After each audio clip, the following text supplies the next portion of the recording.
everybody, it's Bruno on MB, where it can't all be serious. I'm here with my great friend, Shawn Acheampong from TUMii Transformation. Bro, did I get it right? You got it, man. You got it. Okay, I am so jacked to see you because take the mystery away. I met you here way back when you moved out west and you moved to Toronto, and you told me point blank, bro, I'm going to do this and do that and do this in the worst time in terms of economy. And I'm like, oh my gosh, I hope Shawn makes it, and you're killing it. So welcome to the show, Shawn. Thank you, Bruno, for having me. Yeah, definitely a pleasure. It's definitely been a whirlwind adventure, and just happy to have gotten and keep on climbing every day, and seeing the growth. And I'm making sure to smell the roses. But it's been a fun trip for sure over all these years. So our little thumbnail over here, because we get right to business here. I know you think I mess around, Shawn, but I don't mess around. Okay, so we're talking about IXM. Tell us what that is. Oh, I'm glad you brought that up. It's IXM is the integrated transformation model. And that's how we do it differently. We digitally transform companies, and we do it in an integrated way. Most organizations, when they think of digital transformation, what do they think of? Technology. And then you spent $500,000, $1 million on an enterprise system, and nobody wants to use it. Or, the original strategy that was thought of with ROI and benefits, those benefits aren't realized. So what we do is we take not only the technology, but process reengineering, change management, so the people, good governance, and good data and records management principles, and we combine those all together, a 5-point system. And when we implement digital transformation, it's also a cultural change. It's also bringing about new ways of working. It's re-celebrating and reinvigorating the work environment to a happy place and delivering better customer service to the customers. So we do it significantly different, and we're skilled and specialized on all 5 pillars by design, and we train hard and we execute, and we make sure that no stone is unturned, not just tech, but make sure that people are comfortable and empowered in their new ways of working. You know, Shawn, a lot of people talk the big talk, okay? And I'm here to tell you, I always take notes here because you come up with some good notes. I'm like, I got to talk about this because I get this for free. I get all this information, but a lot of people talk the big talk. But I remember vividly when we used to deal together and you were looking for talent, and way back, not that long ago, but pretty long ago, before the virtual world and pre-transformation, blah, blah, blah, blah, that people go, oh, I embrace change. You were one of the only people that I would say, Shawn, I'm in San Diego, I'm kind of stuck, so I'm using video to do interviews. And you're like, dude, that's the best way to do it. And most people are like, well, I don't know how to log in. And now they won't fess up to that, Shawn, right? Because they're like, well, let's Zoom. Like back then, it was just like, what do you mean? And I remember exactly where I was. I was in Torero Stadium, we're University of San Diego, and I'm like, Shawn, I'm kind of stuck. And the great coach, Rich Hill, would let me use a little area in the dressing room, like an office. And I'm trying to log in, and you were just like, no, this makes sense. This is all cool. And God bless you, because you are, I think, a digital transformation, even from people's side, you are an expert. And I can say that on this show. You believed it way back then. You don't even know I was plugging you that way, right, bro? So walk me through how, like, you were ahead of your time. And I hope you take that as a compliment. Yeah, thank you. No, I definitely appreciate it. And it started 20 plus years ago at the beginning of my career.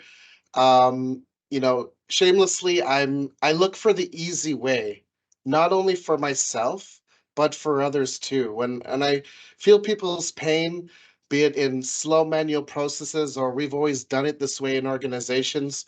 My brain always goes to what's an easy way, not only for me, but for you. And I've taken that approach and I put myself in people's shoes when I develop solutions and new business processes and activities. And the other thing is, like, I started my career 10 years in government, so they don't have money, but they got time.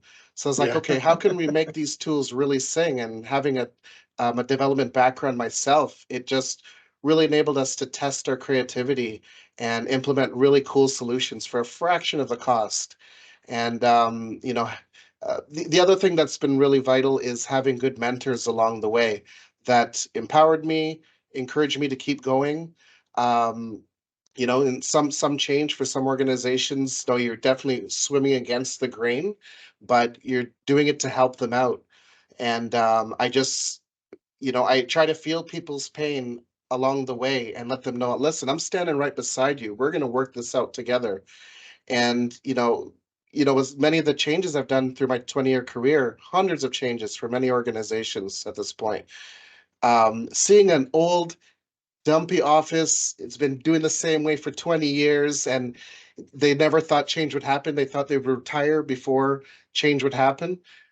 Being part of them a year to 2 years later and seeing, wow, everything is online. It's so much faster now. We're getting more customers. Seeing their energy is what gives me my energy. And it's been a snowballing effect from the very, very beginning of my career to take on big challenges and just try to help people and leverage new ways of working, technology, and just simplify the way things operate. And that's been, if I could say, key to success. That's really just the way I've been putting it down. The one thing that always comes to mind when I think of you, and I told you every time I drive a certain part of the city, I think of you all the time.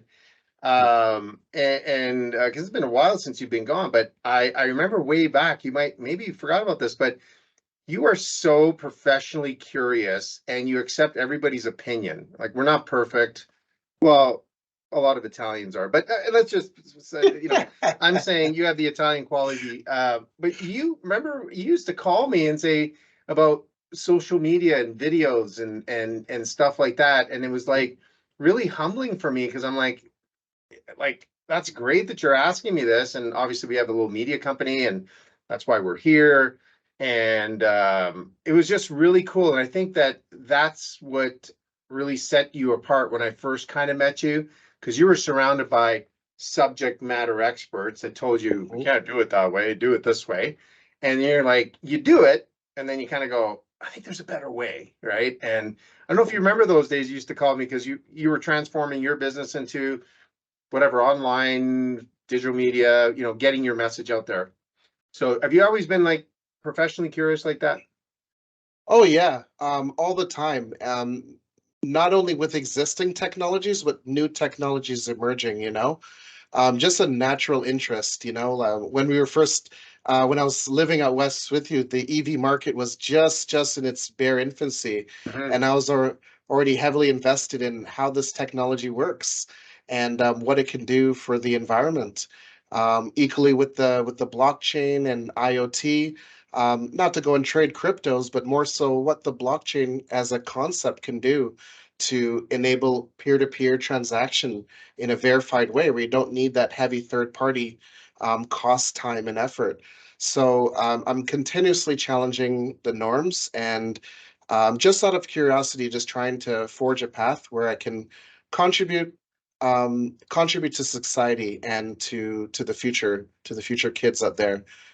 Being a father myself, I'm really motivated to um, empower a lot of people and plant the seeds of the gifts that I feel like I've been given, creativity and curiosity to to plant enough seeds that inspire the future, the children of tomorrow, to really accelerate business and just make it cool, easy, and cost effective. Well, let's talk about TUMii Transformation Inc. So walk us through it. Like, what do you guys do? Like, We digitally transform companies, and we start with their management of documents and records. So it might sound at the surface, like boring out paper files and things like that, or electronic documents, but oddly, that represents 80% of the knowledge inside of an wow. organization. The stuff you have inside of systems represents 20%. The rest of it is in our heads, in our emails, in our tweets, in the documents and reports that we write, in those dusty old filing cabinets in the back room there. that is core knowledge. And I realized that there's a gap in terms of how professionals take that knowledge and harness it effectively with data and systems and processes and automation of practices. So, the long and short, functionally, we get in there and, we have examples of converting a 100-year-old company full of paper everywhere and big filing rooms. We've made them completely paperless through the pandemic.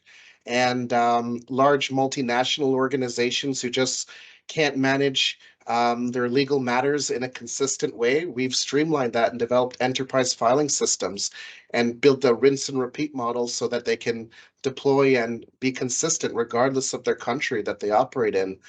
So yeah, we solve the problems that are people typically sweep over under the rug or they overlook, and it just compiles over time in time to search and find information, time to process, and we pop the hood and we rebuild that engine of management of data and distribution of processes, and really accelerate it and put it in the 21st century.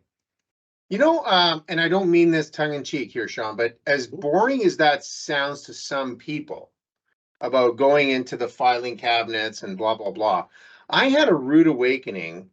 And I don't know if you ever worked through or whatever this company when you were out west, but there's a company called Encana. I know they changed name, and they were previous this and previous that, whatever, whatever. And I had the opportunity going into the boring library records area, blah, blah, blah. I walk in there, right? Mhm. It was the history of Canada Wow. because it had oil files, it had, the royalty files, and it was like along the railroad through Canada because they owned it through a company that they purchased, whatever. And I'm walking around and I'm just like, yeah, you have a whole bunch of dusty records and oil, files and land files and all that, the paper. Yeah. But now you look back and one of these wells was like drilled in 1908 or something crazy like that. And maybe I shouldn't be saying this. Is that confidential? I don't know. Who cares, right? But all of a sudden you start looking at this, and that was truly the fabric of that company. I bet you 99% of the people at that company and other companies that have been around 10, 20, 30, 40, 50, 100 years ago, like even 10 years ago, have no idea. That's the legacy of their companies, how they did things, why they did things. So I take it from the perception you're looking at. You can't just transform your records and scan them and say, this is where you find them. You should look at that record and say, oh my God, like that's how you sold insurance before. That's how you solved the government problem before, because that's where you came from.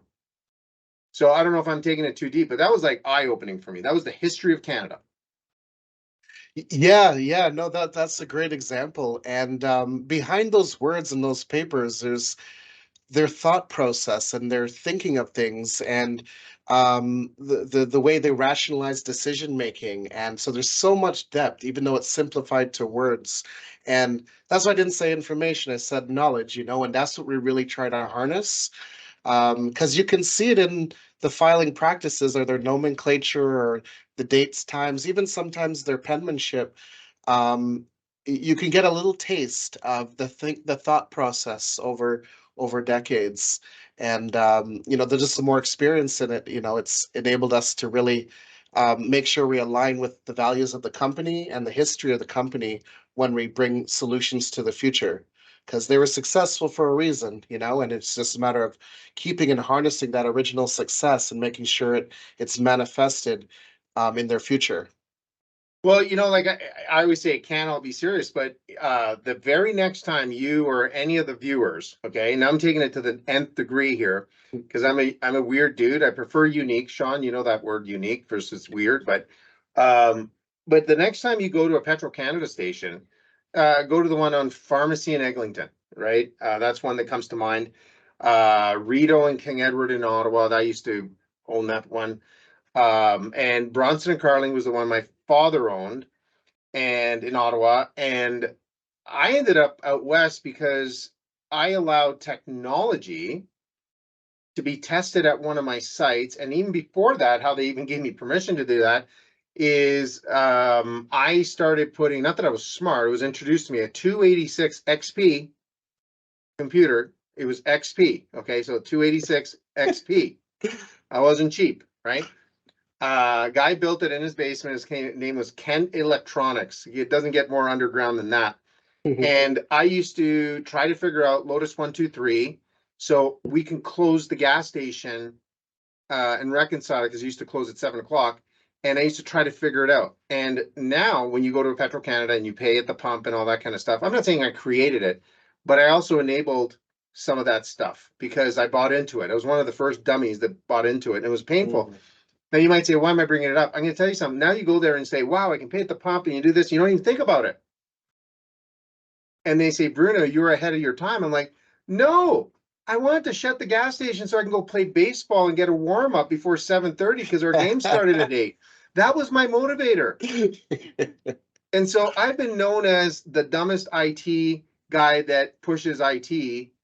And I'm thinking there's always a motive. And that's, I think, what I'm getting at. It's a stupid story, but it's the truth. People think, Bruno, you were kind of into IT. I showed up to one IT class my whole university and I hated it. But it was to better my life. And I thought if I can close down the gas station at 7:02, get all my reports, go play baseball, my life is perfect. Right. And so I guess you see that a lot. And that's called resistance because there's lack of clarity as to why you need to move it forward. Am I right on that? Oh, absolutely. Absolutely. Yeah. One of the core reasons why I started TUMii Transformations, I actually started it while living out west, was so that I could spend time with my family and There you go. capitalize on that. And I realized quickly, it's like when people hit me up, it's either on a computer or on a phone. So I don't need to be in a monkey suit in the office to put it down. My some of my time and there's my time to deliver insight on solutions and projects and stuff. I know it's worth a lot of money, but you don't need my physical presence to be effective. And so one of the first posts I put up on my website was the ability to work wherever I want, so that I can spend as much time as possible with my family. We can live anywhere in the world. And I was inspired from that, from going on trips and seeing people live in the islands, and they're from Wales and they spend the whole summer down in the islands, or families in Turks and Caicos that are from Europe, and their whole family, they're a bunch of chefs, and they happen to just live in Turks and Caicos. So I was like, oh man, this is amazing. That's how I want to roll as I get older. And so I built TUMii Transformations, and all my team, they work anywhere they want. They work from home all across Canada and some in the US.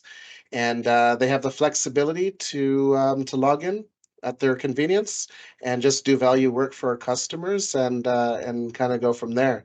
So I'm very much about that philosophy of uh, the time we have, I feel should be spent in bettering ourselves and contributing to the world. And I can do that through my work, but I can mostly do that through my family and our prayer Absolutely. life and so forth. So yeah. So we were talking about this success factor, right? So let's walk through that because I think if anybody ever knows us, I don't think there's a jar big enough to hold us both with our energy. We used to have really cool conversation and get shit done.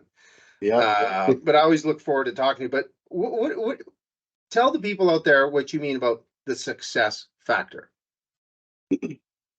Well, I feel like the numbers don't lie, number one. So, because it's easy to be fluff and pie in the sky. So, I take the example of McDonald's, oddly, and I'm getting a juicy cheeseburger within less than like a minute, 30 seconds.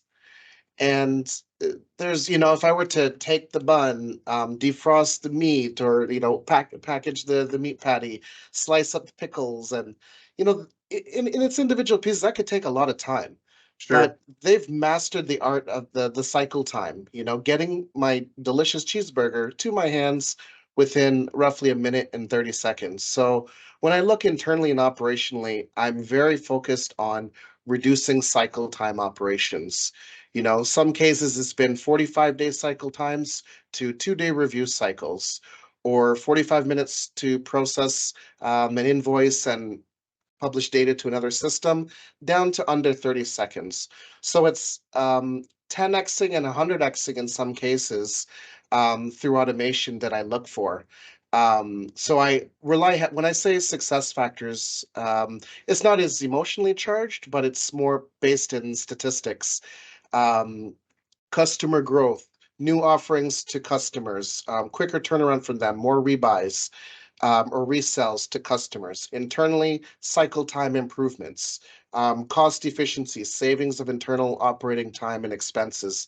So my track record is based deeply in stats, so that no, at the end of the day, nobody can say what I'm talking is fluff. I'll give you specific stats, and we go into and we come out of every project or engagement focused on measuring how things work now, so that we can measure how they work later and then validate the success of those implementations. That's awesome. Shawn, we're going to be back for episode 2. So promise you're going to come back. That was great. That was awesome. Thank you very much. Absolutely. My pleasure, brother. All right. All right. Cool. See you guys soon.